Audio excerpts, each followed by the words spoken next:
I want to introduce the movie I Can Speak. The director is Kim Hyo-suk, who is a South Korean film director and screenwriter. He has directed many popular movies like When Romance Meets Destiny, Cyrano Agency, and 11 a.m. The movie I Can Speak was released on October 6, 2017, and with this movie, Kim Hyo-suk won the Best Director in 2017 38th Blue Dragon Film Awards. There are two main characters, Nao Bang, an upright old lady who loves to fight injustice, and Park Min-jae, a very principled grassroots civil servant.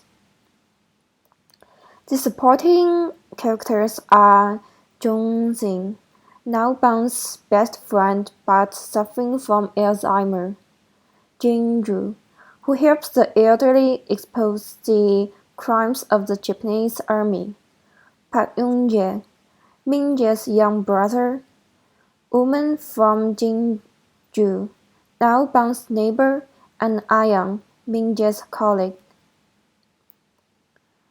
The story is, Nao Bang likes to meddle in her own business. As long as it is related to the common people, she will submit her opinions to the petition hall of the district government, but the government staff often perfunctory. Park Min-jae is a civil servant who has just been transferred. He is so busy with his work that he has no time to take care of his younger brother. By chance, the boy was taken care of by the enthusiastic Nao Bang. For this reason, Min-jae reluctantly agreed to teach Nao Bang English, because Nao Bang has a younger brother who lives in the United States, and she hopes to talk to her. However, the outspoken Nao Bang had a painful experience. She and her best friend Jong-sing became comfort women during the war, tortured but encouraged each other to survive. Instead of comforting her, her mother considered her as a disgrace. Because Jong-sing has Alzheimer's disease, Nao Bang had to learn English by herself to attend the international hearing on comfort women in the United States. During this process, although she was questioned and blocked, Nao Bang bravely stood in front of the crowd, revealed the scars left by the Japanese army's torture, explained the real history, and fought for justice and apology for the victims. The issue we discussed in this movie is comfort women. Comfort women or comfort girls were women and girls forced into sexual slavery by the Imperial Japanese Army in occupied countries and territories before and during World War II. Estimates vary as to how many women were involved, with most historians settling somewhere in the range of 50,000 to 200,000. The exact numbers are still being researched and debated. The comfort women not only have to be violated by the countless Japanese soldiers, but also suffer from their abuse. The Japanese army likes to relieve the pressure by beating women, so as to relieve their negative emotions caused by war and displacement. Most of these comfort women are young girls. Under such torture, many people lost their lives in a short period of time. But the survivors did not dare to escape, because if they escaped and were caught, the outcome would be even worse, being abused and subjected to perverted punishment by the Japanese army.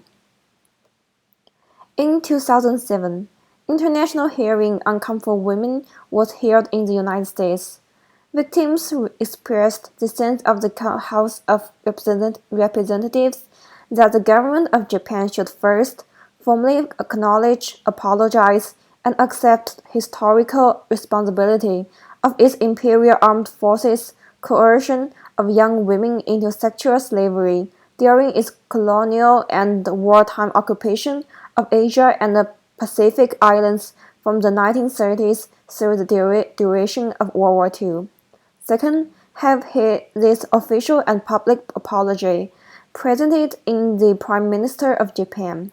Third, refute any claims that the sexual enslavement and trafficking of the Kung women never occurred.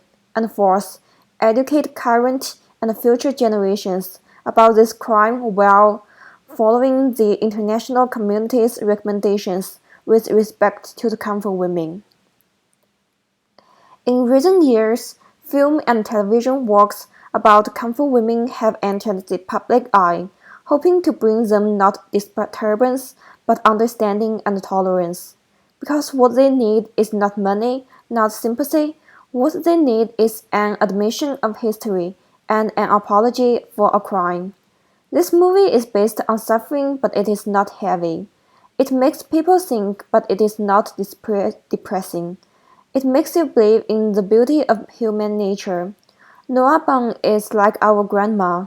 She will prepare a dinner for you, and even kinder than the average old man. Today, Japan still has not apologized, but I believe that these old ladies will live strong and brave. Thanks for listening.